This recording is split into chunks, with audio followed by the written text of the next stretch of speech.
Hi, I'm Dan with Keller Williams Real Estate. Today we are here with expert Erin Schiller from Tycor Title. She's the Regional Sales Director, and today she's going to be talking with us about some new laws and some new information that has come out, which is the CFPB and the new TRID laws and how that's affecting the way that we are doing real estate transactions. So what is the CFPB and what is TRID laws? What does it stand for?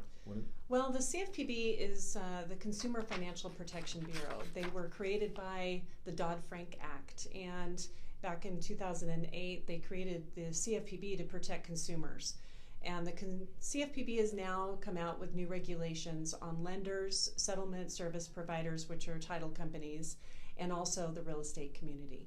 Okay, so let's jump in and see how is this going to affect the way buyers are buying and sellers are selling real estate. What are these laws going to do to change the way transactions are done? Well, they're going to change a lot of different things. You know, going back to TRID, TRID is actually what they call TILA RESPA integrated disclosures. And what CFPB decided to do was to change the forms.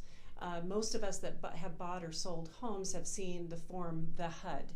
And the HUD has been a form that's been used for many years. And now that is going away, and now we're going to have new forms, which is the loan estimate, which will be replacing the GFE and TIL, and then the closing disclosure, which is replacing the HUD.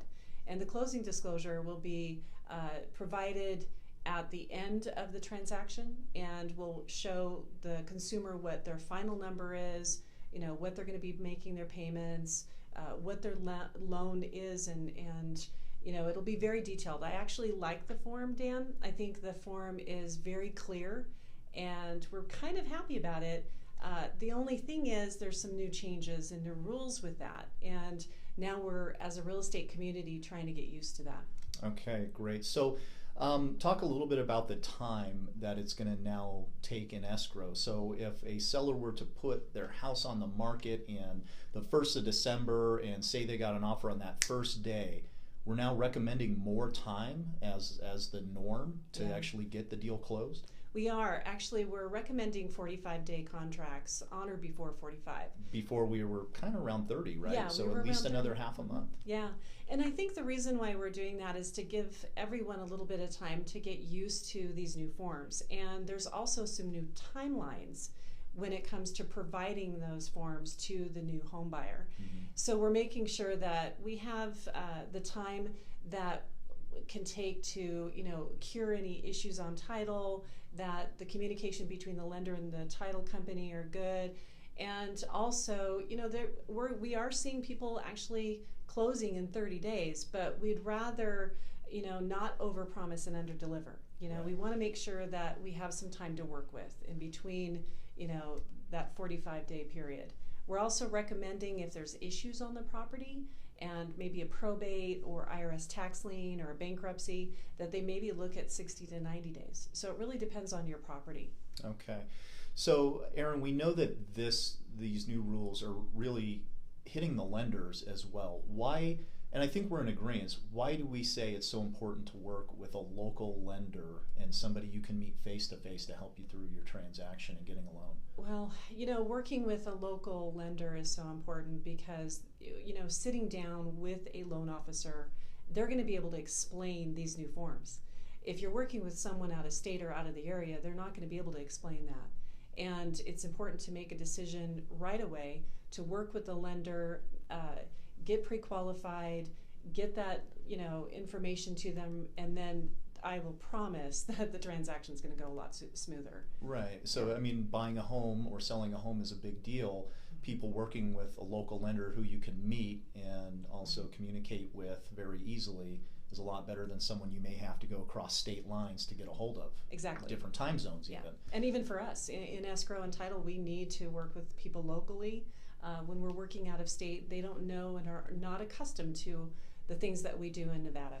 Exactly. Okay, so what this sounds like for our buyers and sellers out there, that we've got some new forms that are going to have to be taken care of. So you definitely want to get professional help with these new forms. Also, it's going to be a little extra time right now in actually getting a transaction done. Is that correct? Yes. There's some new timelines. Before we had the HUD, if there was any changes to that HUD, we can automatically make that change in front of the borrower and the seller. But with the new regulations, there's a 3-day review period where the lender will provide the closing disclosure to the borrower, and then that borrower has 3 business days to review the closing disclosure. And then docs will come into escrow, and then we can sign the client. But those 3 days are probably the most important time for the borrower to be really looking at those numbers and make sure this is the loan that they want to commit to. Okay, great. Erin, thank you for being here today. Thank you for being our expert. If we have some more questions about CFPB, TRID, and how this is affecting our home sale transactions, how can we get a hold of you and how can we ask questions? You can reach me anytime at 775-324-7400. That's the Ticor Title office. Also, you can go to our website. We actually have a website specific to the new laws. And if you go to ticortitle.com/CFPB, there is a whole bunch of videos and information that the public can look at about the new laws coming. Perfect. Thank you, Erin. We appreciate you being here. You bet. Thank you, Dan. All right.